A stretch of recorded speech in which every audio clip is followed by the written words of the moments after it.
नमस्कार, मैं रवीश कुमार। बात नहीं करने से महंगाई कम नहीं होगी, लेकिन बात करने से पता तो चलेगा कि महंगाई क्यों है। सितंबर 2019 में मोदी सरकार ने मात्र 2 दिनों की कवायद में कॉर्पोरेट टैक्स 30% से घटाकर 22% कर दिया। हिंदुस्तान टाइम्स में छपी खबर के मुताबिक इसके लिए प्रधानमंत्री ने आपात और अप्रत्याशित स्थिति में इस्तेमाल होने वाले रूल 12 का सहारा लिया, जिसके तहत पहले फैसला होता है, बाद में कैबिनेट की मंजूरी ली जाती है। तो उसी रूल 12 के इस्तेमाल से एक्साइज ड्यूटी में कटौती कर आम आदमी को राहत क्यों नहीं दी जा रही है। 2 दिनों में कॉर्पोरेट को राहत मिल गई, लेकिन आम जनता को 10 महीनों में भी नहीं मिली। 6 जुलाई 2019 को पेट्रोल पर उत्पाद शुल्क 19 रुपया 98 पैसा था। 2 फरवरी 2021 को 32 रुपया 90 पैसा हो। कहीं ऐसा तो नहीं कि कॉर्पोरेट को मिली टैक्स छूट के कारण आम जनता पेट्रोल के जरिए चुका रही है। रही बात अंतर्राष्ट्रीय बाजारों में कच्चे तेल के दामों की, तो यह भी देखना चाहिए कि अप्रैल 2019 में अंतर्राष्ट्रीय बाजार में कच्चे तेल की कीमत $71 प्रति बैरल थी। तब हैदराबाद में पेट्रोल $77.26 लीटर था। अप्रैल 2021 में अंतर्राष्ट्रीय बाजार में कच्चे तेल की कीमत $63 प्रति बैरल थी। तब हैदराबाद में पेट्रोल $94.16 का हो गया। अंतर्राष्ट्रीय बाजार में दाम घटने पर भी पेट्रोल $90 लीटर से अधिक बिका है इस देश में। 12 साल में ऐसा हुआ है जब कॉर्पोरेट टैक्स का कलेक्शन इनकम टैक्स से कम हुआ है और उत्पाद शुल्क का कलेक्शन ऐतिहासिक रूप से कई लाख करोड़ का हो गया है। क्या 1.5 लाख करोड़ की टैक्स छूट की कीमत आम जनता चुका रही है? मीडिया में कई विश्लेषणों में इस बात को लेकर सवाल उठाए गए हैं। इसी अगस्त में राज्यसभा में सरकार ने बताया कि पेट्रोल डीजल पर उत्पाद शुल्क और अन्य उपकरों से 2014-15 से लेकर 2020-21 के बीच 14,40,000 करोड़ रुपए का कलेक्शन हुआ है। सरकार के राजस्व में पेट्रोल, डीजल और गैस से आने वाले टैक्स का हिस्सा 12.2% हो गया है, जो 2014-15 में मात्र 5.4% हुआ करता था। कितना बढ़ गया। परेशान कार वाले भी हैं, क्योंकि वे मोटरसाइकिल पर आ गए हैं, मगर मोटरसाइकिल वालों पर दोहरी मार पड़ी है। वे पैदल होने को आ गए।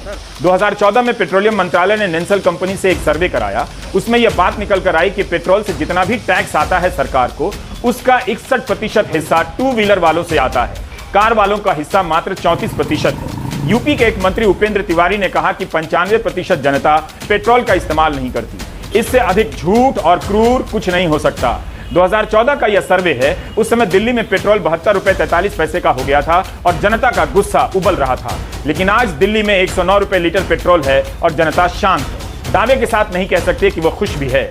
अजय सिंह ने वाराणसी में कुछ लोगों से उनका हाल जाना था। बंगाल, असम, केरला, तमिलनाडु और पुडुचेरी में जब चुनाव था, तब दामों का बढ़ना रुक गया था। चुनाव खत्म, दाम बढ़ना शुरू। तब अंतर्राष्ट्रीय बाजार कहां था? क्या वो भी इलेक्शन में ड्यूटी पर लगा था? जल्दी ही चुनावी राज्यों में पेट्रोल के दाम कम होंगे। शायद पहली खबर यूपी से ना आ जाए। टैक्स घटाए जाएंगे और संपादक इसे राहत लिखेंगे।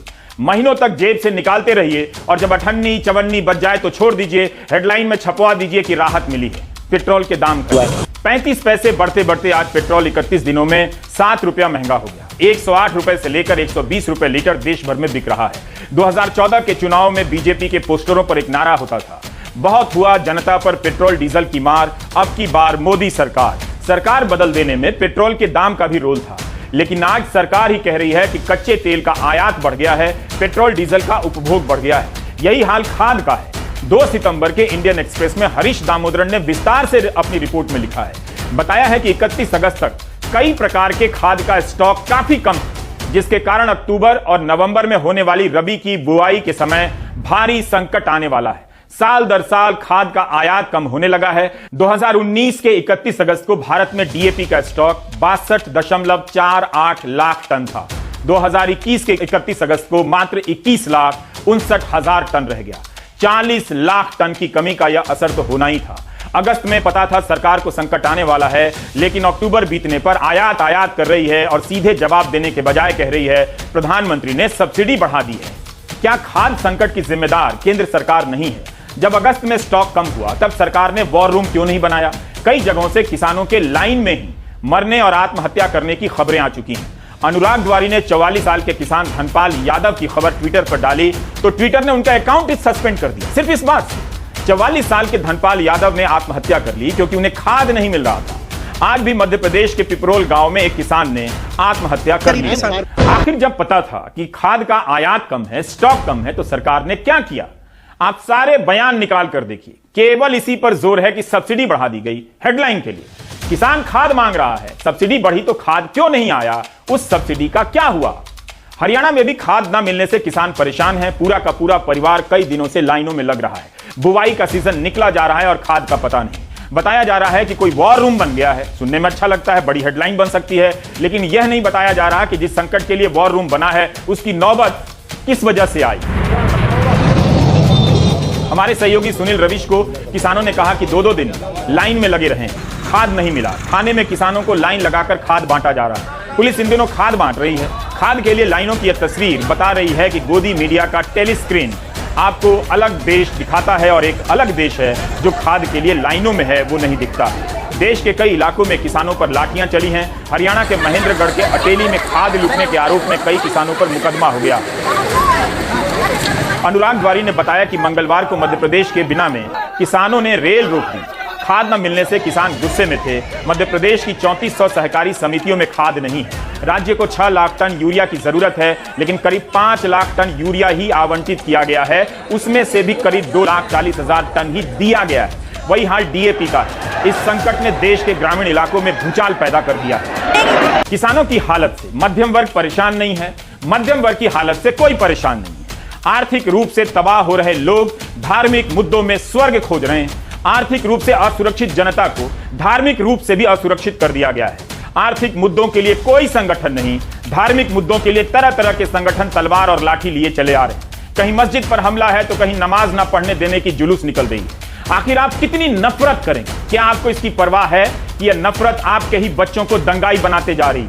धर्म के मुद्दों की इस राजनीति को जनता ने अपने सर पर उठा लिया है। उसे ब्रेक की जरूरत है और आपको भी। नमाज बंद करो, नमाज बंद करो, नमाज बंद करो, नमाज बंद करो, नमाज बंद करो, नमाज बंद करो, नमाज बंद करो। पुलिस बढ़ावा दे रही है और हमने मतलब दबा रही है। पुलिस कुछ नहीं कर रही। पुलिस है ना किसी चीज को महत्व नहीं दे रही। ठीक है, हम लोगों ने क्या करा? हमने लड़ाई झगड़ा करा। मैं तो शुक्र अदा करना चाहूँगा यहाँ के डीसी और प्रशासन, पुलिस महकमा का, सभी का, और खासकर गुड़गांव वासियों का, जो 2, 4, 10, 5 आदमियों की इस मंशा को समझ रहे हैं और माहौल खराब नहीं होने दे रहे। भारत माता की, भारत माता की वंदे। यूपी के सरकारी प्राइमरी स्कूलों में मिड डे मील बनाने वाले 4 लाख रसोइया लोगों को 8 महीने से तनख्वाह नहीं मिली। आप जानते हैं कितना वेतन है? सिर्फ 1500 रुपया, और 8 महीने से इन्हें वेतन नहीं मिला है। क्या सितम है कि जो दूसरों को पका के खिलाती हैं वे आज खुद भूखी हैं। भूख इन्हें सड़कों पे लाई है, भूख इनसे नारे लगवाती है। ये कोई नेता नहीं है, गांव की आम गरीब महिलाएं हैं, मजबूरी इन्हें सड़कों पे लाई है। 8 महीना हो गया, हमारी रसोइया का अभी तक मानदेय नहीं आया है। सरकार को ये सोचना चाहिए कि मानदेय हम दें। 50 रुपया क्या है? कुछ नहीं है। उनको सुनाई नहीं दे रहा है, पर सुनना पड़ेगा, नहीं तो इसका बहुत बुरा परिणाम हम लोग करेंगे। सरकारी स्कूलों में बच्चों का मिड डे मील बनाने के लिए रसोइया रखी जाती हैं। यूपी के 1,68,768 स्कूलों में 1 करोड़ 80 लाख से ज्यादा बच्चों को 3,95,000 से ज्यादा रसोइया खाना बनाती हैं। सुषमा बाराबंकी के करौली गांव के सरकारी प्राइमरी स्कूल में रसोइया हैं। बीकॉम करने के बाद कोई काम नहीं मिला तो रसोइया बन गई। सुबह 9 बजे स्कूल आती हैं, 3 बजे जाती हैं। 7 घंटे का मेहनताना सिर्फ 50 रुपए रोज है। माँ गुजर गई है, पिता बीमार रहते हैं, 5 छोटे भाई बहन हैं। उनकी तकलीफ सिर्फ वही समझ सकती हैं।